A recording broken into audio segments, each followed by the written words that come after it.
மத்திய நிதியமைச்சர் நிர்மலா சீதாராமன் தலைமையில் டெல்லியில் 56வது ஜிஎஸ்டி கவுன்சில் கூட்டம் தொடங்கி நடைபெற்று வருகிறது. மாநாட்டின் முக்கிய அம்சங்கள் குறித்த கூடுதல் தகவலை செய்தியாளர் ரமேஷ்குமார் வழங்கிட கேட்கலாம். ரமேஷ்குமார், வணக்கம். எந்தெந்த பொருட்களுக்கு ஜிஎஸ்டி வரி குறைய வாய்ப்பு இருக்கிறது? முழு தகவலை சொல்லுங்க. 56வது ஜிஎஸ்டி கவுன்சில் கூட்டம் டெல்லியில் இருக்கக்கூடிய சுஷ்மா ஸ்வராஜ் பவனில் நிதியமைச்சர் நிர்மலா சீதாராமன் தலைமையில் துவங்கி நடைபெற்று வருகிறது. இந்த முறை இந்த மாநாடு 2 நாட்கள் நடைபெற உள்ளது. வழக்கமாக எப்போது நடைபெறுகின்ற ஜிஎஸ்டி கூட்டத்திலும் எந்த பொருட்களுக்கான வரி குறையும் அல்லது ஏற்றப்படும், எந்த சேவைகளுக்கான வரி குறையும் அல்லது ஏற்றப்படும் என்கிற ஒரு பெரும் எதிர்பார்ப்பு இருக்கும். ஆனால் இந்த முறை நடைபெறுகின்ற இந்த ஜிஎஸ்டி கவுன்சில் கூட்டம் மிக அதிகமான எதிர்பார்ப்பை ஏற்படுத்தி இருக்கிறது. ஏனென்றால் அடுத்த தலைமுறை ஜிஎஸ்டி வரி சீர்திருத்தம், அதாவது ஜிஎஸ்டி 2.0 குறித்து இந்த கூட்டத்திலே விவாதிக்கப்பட இருப்பதால் இந்த 2 நாட்கள் நடைபெறக்கூடிய ஜிஎஸ்டி கவுன்சில் கூட்டம் பெரும் எதிர்பார்ப்பை ஏற்படுத்தி இருக்கின்றது. அண்மையில் டெல்லி செங்கோட்டையில் இருந்தபடி சுதந்திர தின உரையாற்றிய பிரதமர் மோடி, நாட்டு மக்களுக்கு தீபாவளி பரிசு காத்திருக்கிறது, அடுத்த தலைமுறை ஜிஎஸ்டி வரி சீர்திருத்தத்தை கொண்டு வர போகிறோம், அதன் மூலம் சாமானிய மக்கள் பயன்படுத்துகின்ற அன்றாட பொருட்களுக்கான ஜிஎஸ்டி வரி கணிசமாக குறையும் என்று அறிவித்திருந்தார்.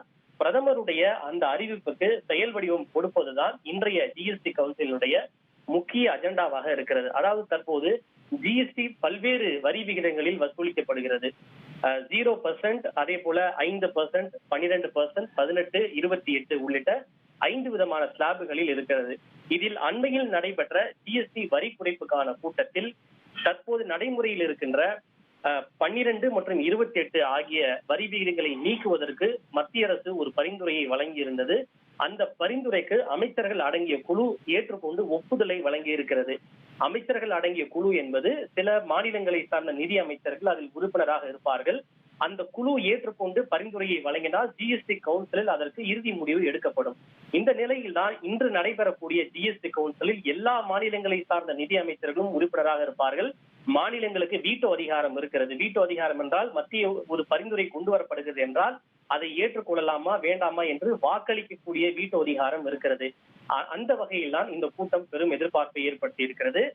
இந்த ஜிஎஸ்டி எந்தெந்த பொருட்களுக்கான வரியை குறைப்பது, வரி விகிதங்களை எப்படி குறைப்பது, குறிப்பாக 18 மற்றும் 12 மற்றும் 28 ஆகிய வரி விகிதங்களை குறைத்துவிட்டு 5 மற்றும் 18 ஆகிய அந்த வரி விகிதங்களை மட்டுமே தொடர்வது குறித்து இந்த கூட்டத்தில் ஆலோசிக்கப்படுகிறது.